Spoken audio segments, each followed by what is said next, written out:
Sarah Mitchell stood in the sterile delivery room, her body trembling with exhaustion and joy as the nurses placed 3 perfect babies on her chest. The overwhelming rush of love hit her like a tidal wave until she saw her husband's face. David's expression morphed from anticipation to confusion, then to something far worse, cold, calculated suspicion. The 3 tiny faces looking up at her were beautiful, healthy and unmistakably black. Sarah, pale-skinned with blonde hair, watched her husband's eyes harden into stones. Without a word, he turned and walked out of the hospital room. She never saw him again. The days that followed were a blur of sleepless nights, endless feedings and crushing loneliness. Sarah named her daughters Hope. Faith and Grace, names that felt like prayers whispered into the darkness of her uncertainty. Her phone rang constantly at first, her mother-in-law demanding a paternity test, David's lawyer discussing divorce proceedings, friends from church growing conspicuously silent. The whispers followed her everywhere. At the grocery store, in the pediatrician's waiting room, even in the parking lot of her apartment complex, she felt the weight of judgment pressing down on her shoulders. What none of them knew, what she couldn't make anyone believe, was the truth. Sarah had never been unfaithful, not once. She had loved David with her whole heart, had built her life around their future together. But how could she explain what the doctors themselves struggled to understand? How could she make people believe in something that seemed medically impossible? The fertility treatments had been her last hope after 5 years of negative pregnancy tests and crushing disappointments. Dr. Patricia Chen at Riverside Fertility Clinic had been patient and kind, walking Sarah through every procedure. The in vitro fertilization process had been physically and emotionally draining. But when Sarah finally saw those 3 heartbeats on the ultrasound screen, everything felt worth it. She had rushed home to tell David, and they had cried together, holding each other in their kitchen as sunset painted the walls gold. Now, 6 months after the girls were born, Sarah sat in her small apartment. David had kept the house, surrounded by 3 cribs, mountains of laundry and debt she couldn't manage. Her savings were gone. Her job at the library had let her go when she couldn't return from maternity leave on time. She had applied for assistance programs, took on freelance data entry work during the 2-hour windows when all 3 babies slept simultaneously, and learned to stretch $1 until it screamed. But the hardest part wasn't the financial struggle. It was the loneliness. It was watching other mothers at the park with their partners, their support systems, their village. It was the way strangers stared, the way old friends crossed the street to avoid her. It was lying awake at night. On a particularly difficult Tuesday morning, Sarah broke down in the checkout line at the discount grocery store. Grace had been crying for an hour, Faith had a fever, and Hope had just spit up all over Sarah's only clean shirt. Her debit card declined. She'd miscalculated the auto payment for electricity. The woman behind her, an elderly black lady with kind eyes and silver-streaked braids, quietly stepped forward and paid for Sarah's groceries. "Babies are a blessing," the woman said simply, squeezing Sarah's hand. "Don't let anyone tell you different." Sarah sobbed in the parking lot for 20 minutes, clutching that woman's kindness like a lifeline. It was the first real compassion she'd felt from a stranger in months. The breakthrough came on the girl's first birthday. Sarah had scraped together enough money for a small cake and had decorated their apartment with dollar store streamers. As she sang happy birthday to 3 beautiful 1-year-olds who were just starting to clap their hands, her phone rang. It was Dr. Chen. "Sarah, I need you to come to the clinic immediately, please. It's urgent. And it's about the girls." Sarah's heart plummeted. Were her babies sick? Had something been wrong this whole time? She scrambled to pack the diaper bag, loaded 3 confused toddlers into car seats, and drove with shaking hands. Dr. Chen's face was pale when Sarah entered the conference room. Beside her sat 2 other people, a man in an expensive suit and a woman Sarah vaguely recognized as someone from the clinic administration. "Sarah, there's been a terrible mistake," Dr. Chen began, her voice cracking. "A catastrophic error in our lab procedures."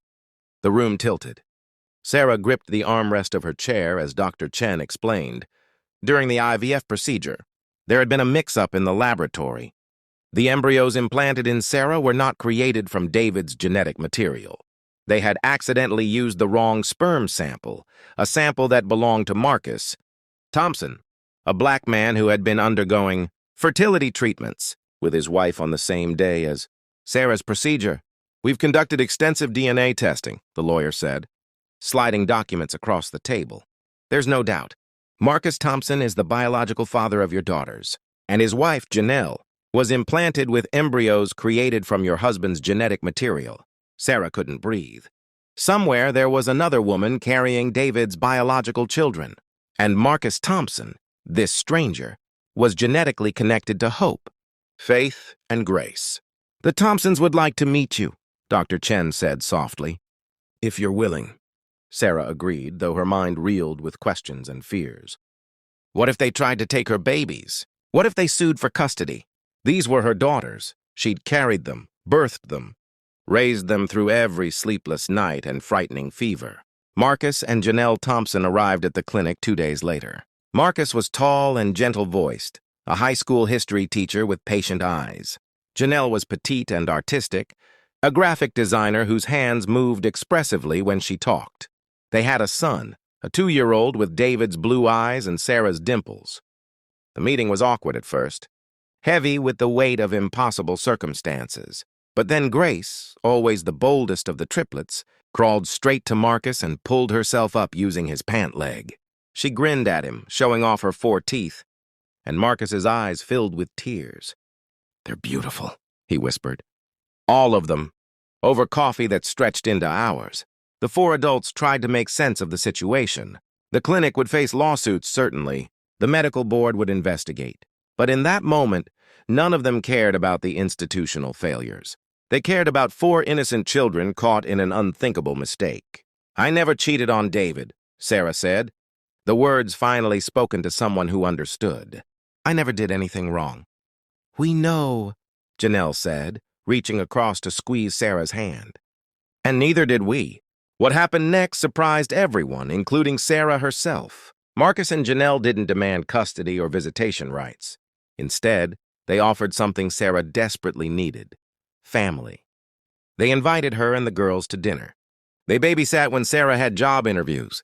Janelle's mother, the same woman who had paid for Sarah's groceries that terrible morning, became Grandma Rose to all 4 children. The Thompsons' extended family, siblings, cousins, friends, embraced Sarah and her daughters without judgment. They brought meals, offered advice, showed up for birthday parties and doctor's appointments. They taught Sarah how to care for black hair, recommended pediatricians who understood her daughter's specific healthcare needs, and created space for her in their community. Marcus's sister, a lawyer, helped Sarah file a lawsuit against the fertility clinic. The settlement was substantial, enough to secure the girl's future, pay for college, and allow Sarah to finally breathe without the constant weight of financial panic. But more valuable than the money was the gift of belonging. Sarah had lost everything when David walked away: her marriage, her in-laws, her social circle, her sense of certainty about the world. The Thompsons gave her something better, a family built, not on biology or obligation, but on choice, compassion, and love. 3 years after that devastating day in the delivery room, Sarah stood in a park watching Hope, Faith, and Grace play with their brother Janelle and Marcus's son, whom they'd decided to share custody with David and his new wife.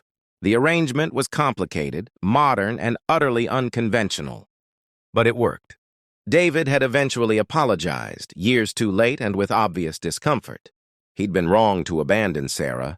As Sarah watched Marcus push, Grace on the swing while Janelle braided, Hope's hair and Rose tickled, Faith until she squealed with laughter, she understood something profound. Family isn't always the one you're born into or the one you plan. Sometimes family is the one that chooses you when your world falls apart. Sometimes it's the one that sees your pain and says, "You're not alone anymore." The triplets would grow up knowing their complex story: the medical mistake, the abandoned mother, the families that collided and merged. But they would also grow up knowing they were wanted, loved, and surrounded by people who chose to show up for them every single day. And in the end, Sarah thought, that was the only story that really mattered.